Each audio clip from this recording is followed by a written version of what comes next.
po ang Bureau of Correctional sa aming pong programa. Lalong-lalo na po sa araw na ito, kasama niyo po ang congressional spouse. At magandang umaga po.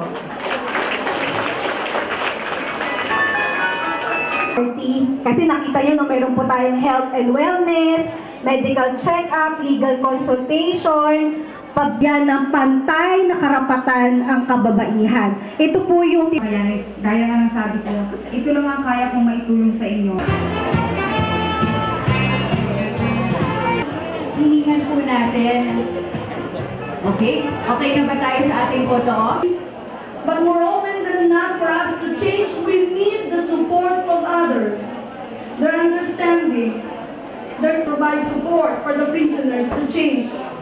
Like what you are about, and intentionally do it as an act of love to give hope to the world.